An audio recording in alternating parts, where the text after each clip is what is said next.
Hello Year 9, welcome back. This is our second lesson on Lamb to the Slaughter by Roald Dahl, relates specifically to paper 2. There's your title there, Lamb to the Slaughter Analysis Part 1. You read the story yesterday, so you're familiar with it now. You'll need it in front of you or on a screen at least to do this lesson. You will also need a pen or paper, the attached extract, which is the bit we're going to be looking at specifically today. If you can't print it out, obviously just look at it on the screen, and the attached knowledge organizer, and the same goes for that. So get your title in, underline neatly, and then move on to the next slide. So you do now, just take 5 minutes on this, is who do you think was the lamb in the Lamb to the Slaughter story? Be ready to explain your answer. Obviously, you can't explain it to me from where you are, so write your response down. Just spend 5 minutes on that and then go to the next slide. Well, the lamb could be Mary because of her innocence and because she did not know her husband was going to leave her. Remember, lambs are specifically associated with innocence. It could be Patrick, her husband, because he could not have anticipated his wife would kill him when he gave her the news that he was leaving. And of course, it could be the lamb itself, which was slaughtered and then frozen in the freezer and then subsequently became the murder weapon. Now, remember yesterday we looked through the that textbook that was sometimes given to married women in the 1950s about how it is they should look after their husbands. How does Mary Maloney fit the image of a stereotypical 1950s housewife?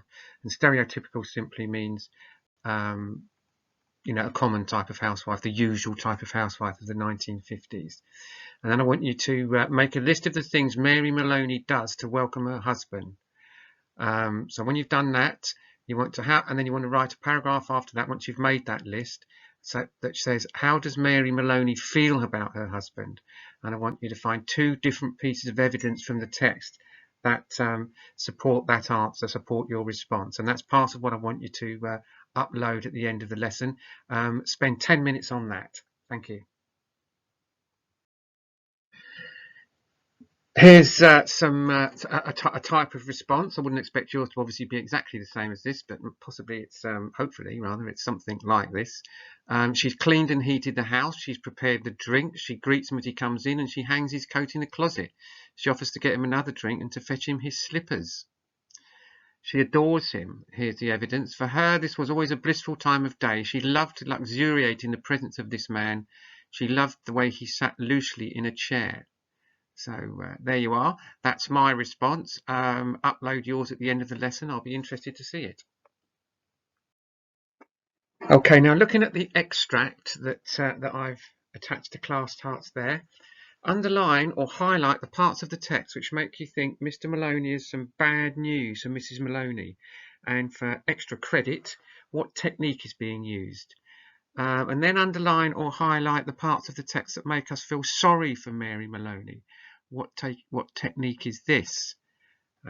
If you can figure it out, but don't worry if you can't. Just underline or highlight the parts of the text that make us feel sorry for Mary Maloney. And how does the use of both of these techniques create unease for the reader? So it's that old chestnut of what the effect on the reader, isn't it, Year 9? We always have to talk about the effect on the reader.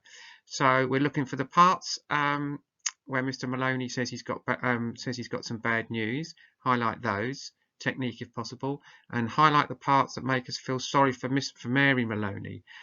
Technique if you can remember it. Look on the knowledge organizer, which I've attached. It'll help you. But the key part of this, or the part that I really don't want you to forget, is how do these techniques create unease for the reader? You can have 15 minutes on that because we would have had 5 minutes feedback.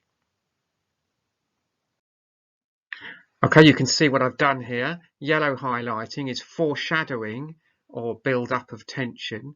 So you've got the darling, shall I get your slippers? And he just says no. And then further down, well, she watched him as he began to sip the dark yellow drink, and she could see little oily swirls in the liquid because it was so strong.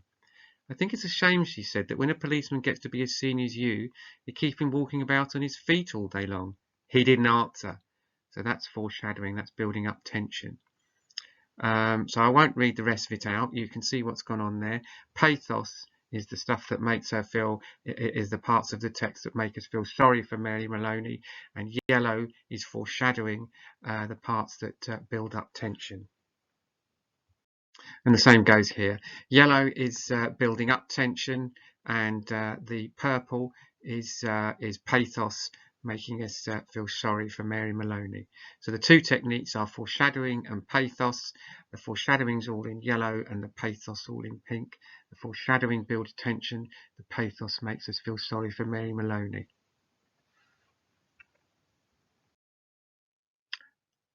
One of the key parts of this story is that the conversation that Mr. and Mrs. Maloney have, that is the conversation where he tells her he's going to leave her, is completely left out. There's not a scrap of it. So I want you to write that conversation. Now, what do you think he says? Write out the conversation starting from line 78.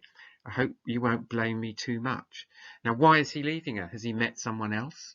I think that's the most likely scenario. Or is he just bored of home life? Or, is he, I don't know, is he, has he got a terminal illness or something? I don't know. I'll leave it up to you, but it's a nice creative task, that. I hope you won't blame me too much, he says. And then he explains to her why it is that he's leaving.